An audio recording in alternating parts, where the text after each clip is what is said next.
Bismillahirrahmanirrahim. Assalamualaikum warahmatullahi wabarakatuh. Waalaikumsalam. Selamat malam dan salam sejahtera bagi kita sekalian.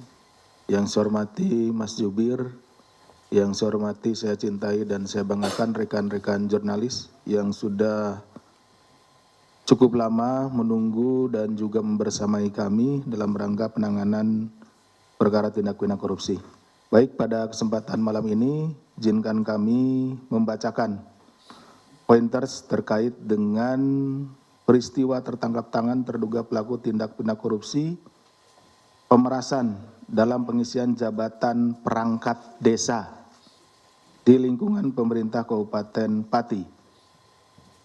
Pada hari ini tanggal 20 Januari tahun 2026. Pemerintahan desa memiliki peran strategis sebagai ujung tombak pelayanan publik serta pelayanan berbagai program pembangunan yang langsung bersentuhan dengan hayat hidup masyarakat luas. Jadi secara struktural mulai dari pusat sampai dengan daerah, dan tentunya desa ini memiliki peran yang sangat vital karena berhubungan langsung dengan masyarakat. Oleh karenanya, praktik pemerasan dalam proses pengisian jabatan perangkat desa tidak hanya mencederai prinsip keadilan dan meritokrasi, tapi juga menciptakan potensi resiko korupsi di kemudian hari. Jadi ini mungkin sangat agak boleh dibilang jarang ya, yang biasanya pemerasan itu dilakukan terhadap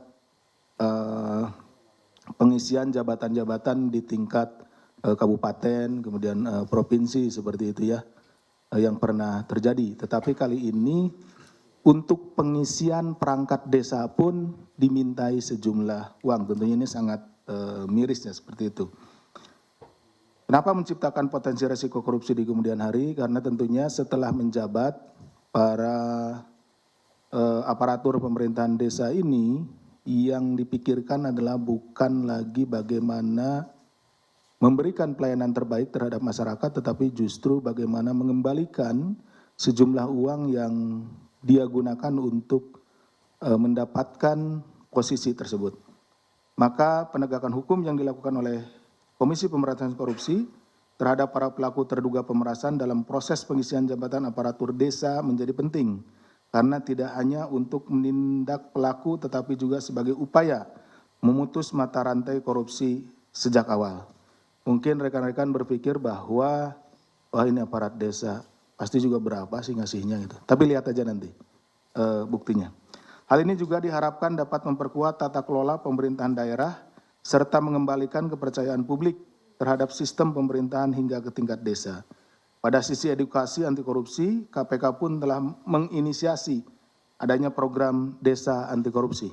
Ya, di beberapa provinsi juga ada perwakilannya desa anti korupsi yang mengusung semangat transparansi dan partisipasi publik dalam pengelolaan dan pembangunan wilayah desa.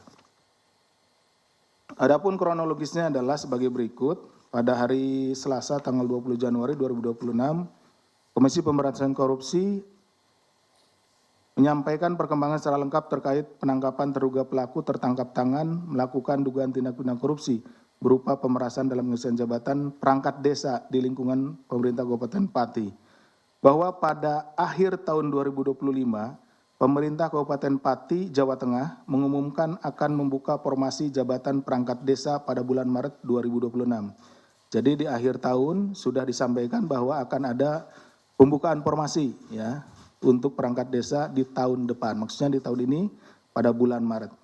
Kabupaten Pati diketahui memiliki total 21 kecamatan dengan 401 desa dan 5 kelurahan. Jadi keseluruhannya ada 406 ya. Saat ini diperkirakan terdapat 601 jabatan perangkat desa yang kosong. Jadi ada 601 jabatan yang akan diisi pada formasinya pada bulan Maret yang akan datang. Atas informasi tersebut kemudian diduga dimanfaatkan oleh saudara SDW selaku Bupati periode 2025-2030 bersama-sama dengan sejumlah anggota tim sukses atau orang-orang kepercayaannya untuk meminta sejumlah uang kepada para calon perangkat desa. Ini perangkat desa aja dimintain uang gitu ya untuk jadi ini. Ya, seperti tadi disampaikan umumnya itu ya pejabat eselon 2, eselon 1 di kabupaten, tapi ini desa ini. Sejak bulan November 2025 diketahui SDW telah membahas rencana pengisian jabatan perangkat desa tersebut bersama tim sesnya. Pada masing-masing kecamatan, selanjutnya ditunjuk kepala desa atau kades yang juga merupakan bagian dari tim ses SDW sebagai koordinator kecamatan atau korcam, atau dikenal dengan tim 8 dengan susunan sebagai berikut. Jadi untuk memuluskan acaranya atau kegiatannya tersebut, maka ditunjuk beberapa kepala desa. Ya, itu dulunya adalah tim sukses ya. Jadi seperti itu, jadi dulu tim sukses gitu ya, seperti itu. Nah, ditunjuk kembali. Ada 8 orang di sini.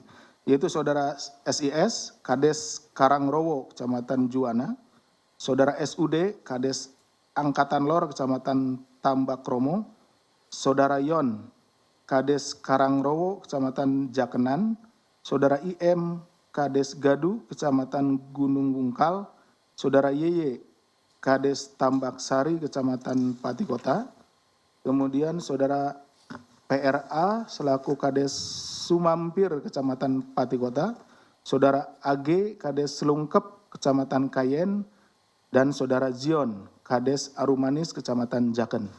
8 orang tersebut. Selanjutnya saudara YON selaku Kades Karangrowo, Kecamatan Jaken, dan saudara Zion selaku Kades Arumanis, Kecamatan Jaken menghubungi para kepala desa di wilayah masing-masing untuk menginstruksikan pengumpulan uang dari para caperdes, ya, calon perangkat desa. Tuh. Berdasarkan arahan SDW, YON dan Zion kemudian menetapkan tarif sebesar 165 juta sampai 225 juta untuk setiap calon perangkat desa. Nah, jadi setiap perangkat desa itu dimintai antara 165 sampai dengan 225 juta untuk mendaftar ya. Kemudian besaran tarif tersebut sudah di-markup oleh YON dan Zion dari sebelumnya 125 juta sampai dengan 150 juta. Nah, dari awalnya saudara SDW itu dengan saudara YON dan Zion dan yang lainnya yang tim 8 itu 125 sampai 150. Tetapi kemudian oleh di lapangan oleh saudara YON dan Zion ini dinaikin, ya tentunya juga untuk keuntungan mereka ya. Dalam praktiknya proses pengumpulan uang tersebut diduga disertai ancaman. Jadi diancamlah. Apabila caperdes, calon perangkat desa tidak mengikuti ketentuan, tidak mau membayar seperti ya, tidak mau memberikan sejumlah uang, maka formasi perangkat desa tidak akan dibuka kembali pada tahun-tahun berikutnya. Jadi nanti nggak akan ada lagi gitu, seperti itu. Nah, kemudian atas pengkondisian tersebut hingga 18 Januari 2026, Zion tercatat telah mengumpulkan dana kurang lebih sebesar 2,6 miliar yang berasal dari 8 kepala desa di wilayah Kecamatan Jaken. Ya, tadi kan berapa sih gitu nilainya? Paling juga kalau ini kecil, tetapi ternyata setelah dikumpul-kumpul karena memang banyak gitu ya, tadi sekitar 601 perangkat desa, maka untuk wilayah Kecamatan Jaken saja ini jumlahnya 2,6 miliar. Uang tersebut dikumpulkan oleh Zion dan saudara Zan selaku Kades Sukorukun yang juga bertugas sebagai pengepul dari para caperdes untuk kemudian diserahkan kepada Yon yang selanjutnya diduga akan diteruskan kepada saudara SDW. Dalam peristiwa tertangkap tangan ini, tim dari KPK mengamankan 8 orang yang dibawa dari Pati ke Jakarta untuk menjalani pemeriksaan lebih lanjut, yaitu saudara SDW, Bupati Pati periode 2025-2030, saudara YON, Kades Karangrowo, Kecamatan Jakenan, saudara Zion, Kades Arumanis, Kecamatan Jakenan, saudara JAN, Kades Sukorukun, Kecamatan Jakenan, saudara TAS, Camat Jaken, saudara PRI, Camat Margorejo, saudara Sui, calon perangkat desa, dan saudara JKL, calon perangkat desa. Selain itu, tim KPK juga turut mengamankan sejumlah barang bukti berupa uang tunai senilai 2,6 miliar yang diamankan dari penguasaan JAN, JION, YON, dan SDW.